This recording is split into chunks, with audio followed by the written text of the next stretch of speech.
Good morning, all of you. Myself, Manoj Khadia, Professor, Regional College of Pharmacy in the Department of Pharmacognosy. Today we will discuss about the Unit 3rd of BPharm SAM 4th, that is plant tissue culture. That is, name is indicated that plant tissue and culture. Plant tissue culture होता क्या है?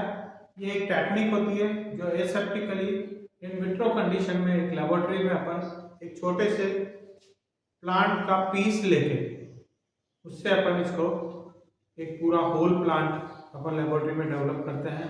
इस technique को अपन क्या कहते हैं? Plant tissue culture. The definition करें तो definition of plant tissue culture, it is a experimental technique through which a mass of cell, एक छोटा मास ऑफ सेल डेवलप करना है, दैट इज कॉल्ड कैलस। वो प्रोड्यूस होता है, callus mass of cell produce होता है, is produced from explant tissue. तो क्या होता है कि एक छोटा explant it is a piece of plant, ठीक है, एक छोटा सा प्लांट का पार्ट है पीस एक्सप्लांट, उससे अपन क्या बनाते हैं? एक मास ऑफ सेल करते हैं, उसको अपन उस टेक्निक को जो एक्सपेरिमेंटल टेक्निक है जो एसेप्टिकली लेबोरेटरी में इन विट्रो कंडीशन में होती है उसको अपन प्लांट टिश्यू कल्चर कहते हैं। It is a process whereby small piece of living tissue, small piece of living tissue, as I told earlier, that is it is called explant. दो चीजें हैं यहाँ पे, it is callus and explant। तो explant से छोटे से piece से अपन को बनाना tissue are isolated from a organism and growth aseptically in the aseptic condition, microbial free condition में अपन को aseptically उसको एफिनाइट पीरियड के लिए उसमें अपन उसको न्यूट्रिशन प्रोवाइड करेंगे। तो it is a process whereby small piece of living tissue explant are isolated from a organism and growth aseptically for indefinite period on a nutrient medium. Nutrition medium अपन उसको laboratory में जो उसको बाहर environment में मिलता है, जो सैंड से मिल रहा है उसको, जो अपन जहाँ उगा रहे हैं उससे वही मीडियम अपन उसको लेबोरेटरी में प्रोवाइड करेंगे। तो ये प्लांट टिश्यू कल्चर होता है। प्लांट टिश्यू कल्चर करते क्या है, क्या है उसका एडवांटेजेस? तो एडवांटेजेस, सबसे फर्स्ट एडवांटेज है टू सिंथेसाइज ऑफ इम्पॉसिबल और टू डिफिकल्ट केमिकल कंपाउंड। ऐसे केमिकल कंपाउंड्स को बनाना जो कि टू डिफिकल्ट है, जो कि अपन नहीं बनते हैं, उसको अपन एसेप्टिकली प्लांट टिश्यू कल्चर से बना सकते हैं। Second is biogenesis of secondary metabolites can be studies. तो बायोजेनेसिस जो सेकेंडरी मेटाबोलाइट का बायोजेनेसिस है उसकी अपन स्टडी के लिए प्लांट टिश्यू कल्चर करते हैं।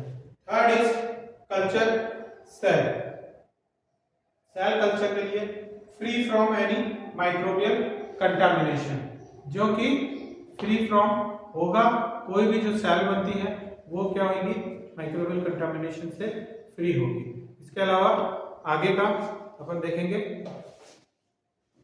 क्या है। तो next advantage of the plant tissue culture is availability of uniform plant material at all times and manageable under regulated and reproducible condition. तो क्या है अवेलेबिलिटी की? ऐसा अवेलेबिलिटी होगी कि यूनिफॉर्म प्लांट मटेरियल बनेगा, अपन को हर समय में मिलेगा, अपन को उसको मैनेज करना है, और रेगुलेटेड रिप्रोड्यूसिबल कंडीशंस में। ये इसका फोर्थ एडवांटेज है। Fifth advantage is production of natural compounds under controlled environmental conditions which is independent of soil conditions and change in climate। जो इसका मतलब हुआ कि प्रोडक्शन ऑफ नेचुरल कंपाउंड्स का प्रोडक्शन होगा under the control environmental condition, क्योंकि एसेप्टिकली अपन उसको in vitro condition में अपन को उसका न्यूट्रिशन मीडियम प्रोवाइड करा रहे हैं, तो उसमें अपन उसको देंगे तो जो अपन को मिलेगा मटेरियल, तो कंपाउंड्स मिलेंगे वो नेचुरल कंपाउंड्स मिलेंगे अंडर कंट्रोल एनवायरमेंटल कंडीशन, और जो कि independent of soil conditions, independent होंगे सॉइल कंडीशंस में, एंड जो चेंजेस ऑफ क्लाइमेट के अकॉर्डिंग चेंजेस होते रहते हैं केमिकल्स, जो वो नहीं होंगे। ये एक बेनिफिट है, इसका एडवांटेज है। Sixth advantage is a cellular totipotency. There is a totipotency. तो totipotency क्या होता है? It is the potency of plant can be revealed. तो इसमें होता है totipotency कि एक छोटे से प्लांट के पार्ट से पूरा होल प्लांट करना, ऐसी उसकी सेल को पोटेंसी को अपन क्या बोलते हैं? Totipotency. Next advantage is immobilization. Immobilization of cells can be carried out, which could be used for various biotransformation and biochemical reaction. तो immobilization of the cells होगा for the biotransformation and biochemical reaction के लिए. तो ये major जो है advantages हैं plant tissue culture के लिए, जो कि एसेप्टिकली लेबोरेटरी में किया जाता है. इसी इन्हीं एडवांटेज के कारण ये यूज किया जाता है. Okay, thank you.